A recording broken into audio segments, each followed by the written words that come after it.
Hello, everyone. I'm David Riggleman, Communications Director for the City of Las Vegas. We're glad you could join us for this edition of Access City Council. On this show, we'll be talking about Ward 5, and the councilman who represents this ward, Ricki Barlow, joins me now. Councilman, how are you?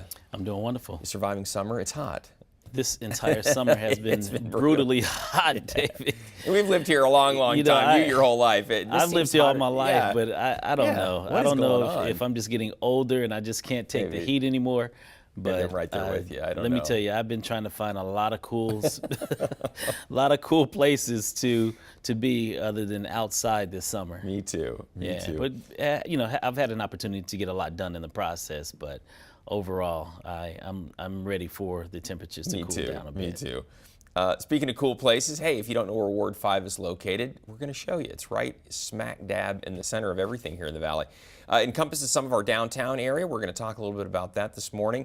But really, then it meanders all the way out to the northwest, kind of following US 95 on the north side and then on the east side. Yeah. And that is Ward 5. If you live in that area, work in that area, then you are in the city limits of the city of Las Vegas. And, of course, if you live there, then you are represented by Councilman Ricki Barlow, who we're talking with today. And it's been fun. It most definitely has been a wonderful, wonderful opportunity representing Ward 5 for, you know, the last 10 years. And I know. I can't believe it has gone so fast. People may not realize this, but you're in the last 2 years of your term. Because of term limits, 12 years is the maximum you can have. Yeah, so. I term out in July of 2019. Hard to believe. It seemed like just yesterday you started. I remember you and I have worked together a long time here at the city because you were on Councilman Lawrence Weekly's staff before you became councilman yourself. 1999. And that's when I started here. So you and I have had the same tenure here at the city. Done a lot of teen town halls together and a lot of other things. But yeah, it's hard to believe. We've grown together, David. We have. We have. And I've turned gray during that time too. So. And I've lost all my hair. Okay, well there you go. What can we say? Councilman, though, I'll tell you what, even though time is marching on, great things are happening. The city's getting better every minute, and we're getting pro soccer here. Did you hear about this? Right. So we got to put this out there to everybody. Las Vegas Pro Soccer tweeted, "Thank you, Mayor of Las Vegas, the City of Las Vegas, and especially Councilman Ricki Barlow for making our team a reality for Las Vegans." And this really was huge because this has been a dream to get another professional team. We've got Major Leagues hockey and football coming now, NFL, and now we're going to have USL soccer. And David, this is a great opportunity to partner with the United Soccer League, and I really want to thank Mr. Brett Lashbrook, who approximately 5 years ago approached me at Coffee with the Councilman of all places and brought the idea forward. And looking at him, you know, he's a very young man, and he mentioned that he wanted to bring pro soccer to Las Vegas, and I thought he was just another constituent that, you know, had a dream, right? Had a great idea, and had a great idea. And I said, I too would like to see soccer in the Valley. And he says, no, I can actually bring it. And I said, well, if you can bring it, then bring it, and I'll work with you while you do that. And I, didn't really quite take him that serious, being that it was the first interaction with him, but he continued to meet with me over the course of the last 4 years. And I realized that he was serious and that it could possibly be something that we can do collectively. And so I really want to thank him for making me a believer and walking me through that process as to how it could potentially be. And of course, with the mayor's support and the council's support, approving the United Soccer League, we now have pro soccer in the Las Vegas Valley. Yeah, it's amazing. And right here at Cashman Field, I think is the most appropriate location for it, as do the council members as far as voting unanimously a couple weeks ago during our council meeting. So can't wait for the day, the ribbon cutting for the coin to be flipped and the ball to be kicked across Cashman Field permanently. But what we do have that the community can participate in, David, is the naming of the soccer team. It's yet to have a name, right? It's yet to have a name. And so if the community would like to go to vegasprosoccer.com and submit their name, someone in the community will have an opportunity to be selected as far as what the name will be. And so I've already inserted my name. I have Las Vegas neon. That's and right. so, That's right. I remember from the council meeting. Yeah, yeah. Yes, from the council meeting. And so there's a lot of wonderful names that are being submitted. And so I encourage the entire community to Yeah, go get log involved, on yeah. to vegasprosoccer.com and submit your name as to what you believe the name should be for the new United Soccer League right here in the city of Las Vegas. And we should say that the 51s that play at Cashman play baseball going to continue there. Their lease, unless they move out sooner, their lease extends through 2022. That is correct. So baseball and soccer will coexist. It's happened in other places, actually Yankee Stadium. Yankee Stadium, yeah, yes. yeah. It's happening in Yankee Stadium and other locations, or maybe a couple more locations Yeah, I within think, the United actually, States. that's right. That's right. Yeah. So it'll be pretty cool. You'll be able to see soccer or baseball at Cashman, and It's just one additional amenity, recreational amenity in the downtown community, which basically brings thousands of more people into the downtown, which basically supports everything that we have going on. And also what it will do is drive more economic development and housing into the area to really boost up the housing stock in our downtown. And so having an opportunity to continue to bring on more resources and more value adds into this market space, I believe it's only going to improve what we have going on in the downtown community. And as we're going to talk about shortly, this only adds to the downtown loop that the mayor has been pushing, and so kudos to her. And I know we're going to talk about that sometime today. in fact, we're going to talk about it next. Oh, okay. Yeah, so it's a great segue, Councilman. Yeah, the downtown loop, if you haven't heard about this, it is basically a free bus that runs through the downtown, connecting all the amenities in the downtown area. Runs for free, sponsored by the city of Las Vegas. It kicked off on June 27th. We had a nice ceremony. It's been running for a little over a month now. And the hours are on our website, city's website. It runs a little longer at night on the weekends, but it runs 7 days a week. 2 loops are running during the hours, so it usually is about somewhere between 18 to 20 minutes each time it comes around. That's the route right there. Connects the Premium Outlet Mall, Mob Museum, runs up Las Vegas Boulevard's Mob Museum. I believe right it's tied into the RTC as well, yeah, right? Yeah, and that's exactly right. So you can catch, if you transfer off that onto one of the RTC routes if you'd like. Bonneville Transit Center, it's going by it right there. And then it's headed over to the Premium Outlet Mall in the shot you're seeing now. So. Right. When the day of the kickoff, we had some celebrities get on board, showgirls, former Mayor Oscar Goodman, some other folks too. There's the mayor, and then of course we christened one of the loop vehicles with a real bottle of champagne. I was going to ask you, was that a real bottle of It was. champagne that was cracked on the It was. bumper? What they do is they put some grooves into it so that it'll break easier, and so watch what happens. Boom, there it is. But see, there's really champagne in that Wow, thing. what so. a waste of great champagne. Well, I don't know if it was great champagne, but it was champagne. It could have been an empty bottle. Yeah, for sure. But really encourage people to check it out. Yeah, it's free. Congratulations. Mayor Goodman has been working on that for quite some time, and she has been relentless in relation to having some type of connector downtown, connecting all of the great amenities that we have to offer, and having an opportunity to have that loop circulate downtown is going to be, I believe, is going to be that connection that we need to really move people around as we continue to house the 51s as well as the United Soccer League, and the number of people that would be down here for those sporting events is going to be a positive for the entire community. Yeah, for sure. And did we mention it's free? I love free. Free is good. So all you have to do is get on. That's all you got to do. So again, information on our website, lasvegasnevada.gov, show you the route, hours, and all of that, and welcome you to jump on board. So, Councilman, you've got such a wonderful amenity added to your ward. Veterans Village 3, Arnold Stock and his team put together these communities for veterans. And I think the one that they've just added, the one that we're going to see here, you toured this on July 5th. I think this is the nicest one of all of them. They're all great facilities, but the one that's opened here is just, it's phenomenal. Right, and this is a wonderful amenity, as you mentioned, to the downtown community.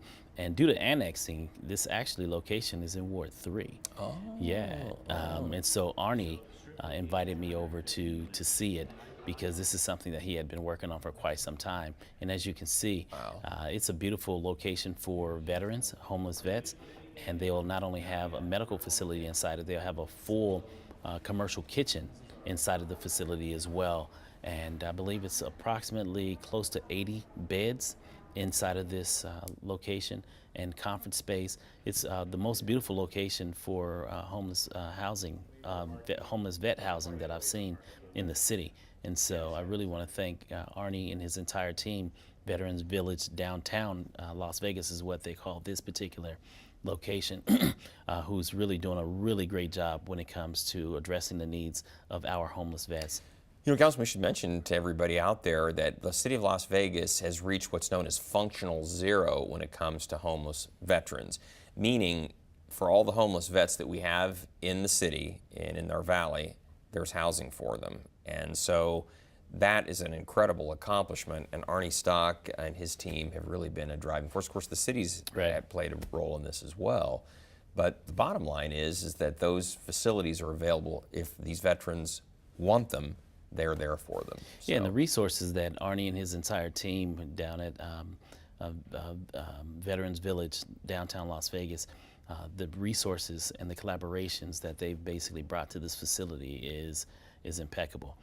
I mean, you have doctors, nurses, you have those other service providers that basically bring in wraparound services to help the homeless vets, and Arnie has done a really great job working with all municipalities at the federal, state, and local levels in every jurisdiction around Southern Nevada to get them engaged in all of the unique needs for these homeless vets. And so, you know, as I shared with them, anything that I can do to continue to work with he and his entire team to provide for these homeless vets, you know, please keep the city in Las Vegas at the forefront. Yeah. He's started off slow, but then built momentum. He's just opened one facility after the next, and they're all just, well, you saw the quality of what we're talking about here. It's really, they have programs for the veterans to help keep them housed and, you know, off the street, so they're not going to slide back into the lifestyle they had prior. So. Yeah, so true. So thank you, Arnie. Yeah, we love it. We love it. I didn't realize it makes sense. It's too far east to be in Ward 5, but it's just right. Yeah, We're just right yeah, outside. just right. Yeah, just yeah, right. It's yeah, just one street outside. Yep. But close enough. We'll lay claim to it, you know, too. So, hey, let's talk about this. Talk about philanthropy in the community. Let's talk about this donation here. You tweeted this out. This is great. You said, "Thank you, Chris Paul Family Foundation, for donating $150,000 to the Ward 5 Boys and Girls Club." $150,000, really? Yes. The Chris Paul Family Foundation, they're a wonderful group of philanthropists. Chris Paul and his mother and father were there. My hat goes off to the president and CEO of the Boys and Girls Club. NBA Cares, as well as State Farm, all teamed up to provide for a number of things at the Agassiz Boys and Girls Club at the corner of Washington and MLK. And they're going to resurface the floors, computer labs, paint, provide a number of additional resources and games inside of the Boys and Girls Club. Chris Paul grew up inside of the Boys and Girls Club as far as where he touched the basketball for the first time, and really you know, sparked that interest. And he's been able to do a lot of great things through the Chris Paul Family Foundation. And they, of course, invited me out to be a part of this ceremony. I really want to thank them for choosing Las Vegas, and in particular Ward 5 Boys and Girls Club, for this honor of receiving $150,000 to go for the improvement of amenities inside of this facility. That's a generous donation. And let me point this out also, that for that, I'm also recognizing the Andre Agassi Boys and Girls Club as the Citizen of the Month in Ward 5. And so it couldn't have come at a better time. Yeah. Councilman, for those who don't know, tell them who Chris Paul is and give them a little background about his connection to Las Vegas. Chris Paul, originally from North Carolina, and he has always wanted to do something in every community that he's stepped foot in. And Las Vegas is a special location for him. And so for that, he wanted to make sure that he left something in Las Vegas from his foundation as far as the impact that he continues to make around the country. He currently was just transferred to and picked up by the Houston Rockets. And so he will be running point as well as off guard for the Houston Rockets. So stay tuned and I continue saw to that root on Twitter. for, He was posting, root for yeah. the Rockets, as Chris Paul most definitely is a great philanthropist and one that has come in and done something very wonderful for the boys and girls right here in the Las Vegas community. Well, that Agassi Center, as you said, Councilman, it really heavily used. It's a busy place, and it's just great that it's this kind of donation just gives it even a bigger boost over there. So that's awesome. Right. Yeah, and of course, prior to it being the Andre Agassi Boys and Girls Club, it was. It still has the name on it, the Adelaire D. Guy Center, is what it was when I was growing up here, the AD Guy Center. And so He was a judge. Yeah, he's a judge judge here. the first African American judge in Southern Nevada. Right. Yeah, Judge AD Guy Center, and then a portion of it also was dedicated, of course, to Andre Agassi for his great work in running the tennis program out of this facility as well, which a number of young people have gone on to college on tennis scholarships thanks to Andre's philanthropic work here in the community as well. So a lot of great athletes have come and basically touched the young lives of boys and girls in our community for so many years. And so really want to thank Chris Paul for doing his due diligence in selecting the Boys and Girls Club here in Ward 5 for this great honor and recognition. $150,000 contribution. Yeah, boy, that's pretty great. That's pretty great all the way around. So thank you, Chris Paul, and your foundation. We love it. Well, speaking of basketball, also July 13th, Hoops for Hope took place over at the Doolittle Community Center, which is kind of across the street from the Agassi Center, literally. And tell us about this event, Councilman. Big turnout. Well, C.J. Watson. Hometown guy. Hometown, C.J. Watson. You know, he's been in the league NBA, for quite some years, and he's been doing a wonderful job around the country as well with his foundation, the Quiet Storm Foundation. And every year, C.J. Watson and I have hosted the Hopes for Hoop at the Doolittle Community Center, and he's every year has had close to a couple hundred young people a part of his foundation and summer basketball program at the Doolittle Community Center. He and his mom, Kathy, who was a retired city employee here at the city of Las Vegas, and his father, Charles, who work very diligently to make sure that they give back to the community. And through this program, Hoops for Hope, the kids learn the fundamentals of basketball, teamwork, and agility. And as you can see, we had a huge turnout for the week of the basketball camp, and the youth have an opportunity to interact with a lot of the NBA players, and in particular CJ, who comes out every year. And as you can see me in the middle of the court in a yellow shirt there, doing the calisthenics. Trying to do Did some you do calisthenics. that? No, by that time I was tired. I got to get my wind back up. But the kids are out there just having a great time, and I just really thank all of the NBA players that come out each and every year to participate. That's awesome. And of course, we'll continue to root for our hometown hero, C.J. Watson, the Quiet Storm Foundation, and we'll continue to host Hoops for Hope for the young people in the community. So C.J., thank you so very much for always giving back, not only to the Las Vegas community, but every team that C.J. plays for, he has given back to that community as well, in the like of Chris Paul, as far as what Chris Paul is doing as well. So makes a big difference to a lot of people, as you can see. So, all right, Councilman, that's a great event. Look forward to that each year when we do that. Another annual event. It's a classic in your ward, Summer Splash. Summer Splash. You can't go the summer without having a splash. Exactly. And we tweeted this out. We said, join Councilman Ricki Barlow at Doolittle Community Center pool from 1 to 4 Saturday, July 15th for the Summer Splash. And people did.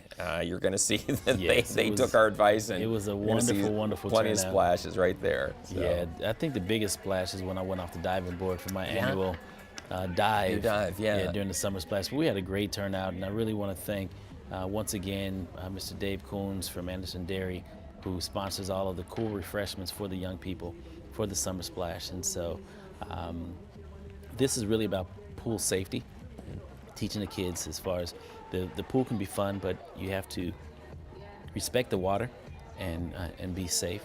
And so this is more so about pool safety than anything, of course. But of course, the best part is everyone is having fun. And here it is. And I think this is probably the best dive that I've ever made in my life.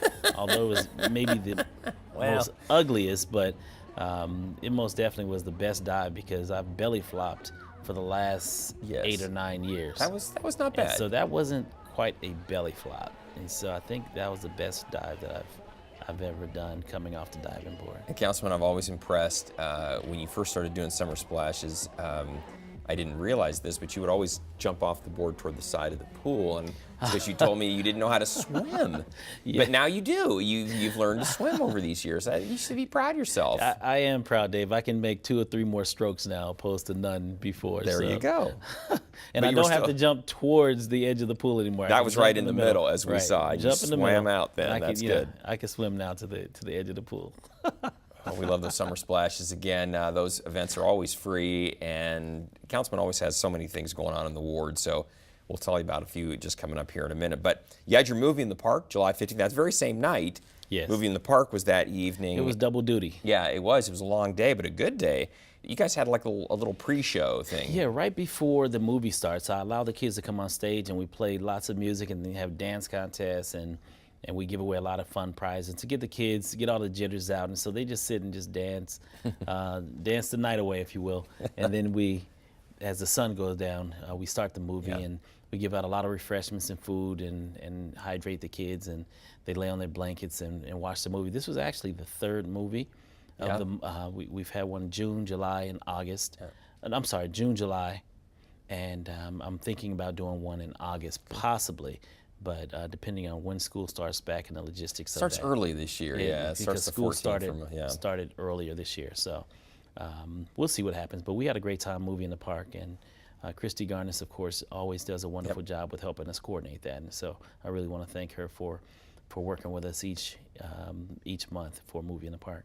Yeah, and speaking of back to school, Councilman, you got a back to school event. We got a couple events coming up in your ward. Your back to school event at Lorenzi Park, this is going to be on August 12th. And this is just in time because school starts for the public schools August on 14th. the 14th, yeah, that following Monday. So this will be just in the nick of time, but it's a back to school and community fair, Lorenzi Park, 8 to 11 that morning. And it's just backpacks and vendors out there, get you all set up, get you ready for back to school, everything you need. So Yeah, I've been hosting this backpack drive since 2007, and so we give out approximately 5,000 backpacks each year to young people that show up to the park in need of school supplies. And we also have approximately anywhere between 50 and 80 vendors that come out to provide wraparound services for the families throughout the school year to make sure that whatever the needs are for the parents as well as the kids, we have those services there to help them remain engaged and provided with the resources needed, because what we want to do is make sure that our kids are not only healthy mentally, but they're also healthy physically and spiritually. And so we have a variety of vendors to help with that process. And the kids will have an opportunity to walk away with a backpack full of school supplies with folders, pens, pencils, you name it, glue sticks, rulers, everything is in that backpack. And we want to make sure that our kids have everything that they need in order to be productive in the classroom. And so I really want to thank all of the sponsors each year that rally around this initiative to support our young people in the classroom. Yeah, it's coming up, back to school. The summer went by fast. It was kind of a short summer for the kids because school was going to start earlier now. Yeah, school has been bumped up 2 weeks. Yeah. Now they're going to get out earlier in May next year around Memorial Day instead of going into June. But this is the flip side of the coin now, is that maybe this summer just a little bit shorter. So Yeah. And then also, Councilman, we have Coffee with the Councilman. You do these the first Tuesday of every The first Thursday. first Thursday of every month. Yeah. So September 7th, it's going to be at the Starbucks over on MLK. Yeah, we'll be there bright and early, 9 a.m. to 10 a.m. And whatever the community wants to talk about or any business people want to talk about, I utilize Starbucks as my watering hole for the morning, taking all of my meetings as well as briefings at Starbucks. And so Starbucks enjoy it because they like to see the variety of people that come in and conversate with me. And so we have a good time. And you mentioned this earlier in the show, but it was an event like that, Coffee with the Councilman, Right. where the whole professional soccer, this USL Yes, soccer, well, Brett yeah. Lashbrook approached you. Brett Lashbrook, he approached me at Coffee with the Councilman, and that is true. So a lot of great things happens. That's right. Right here in the middle of the community, and in a non Formal setting. It's non-formal setting. Yeah, you're sitting over a cup of coffee at a Starbucks versus having to come to City Hall to talk to everybody down here. Right. So yeah, a different vibe all the way around for sure.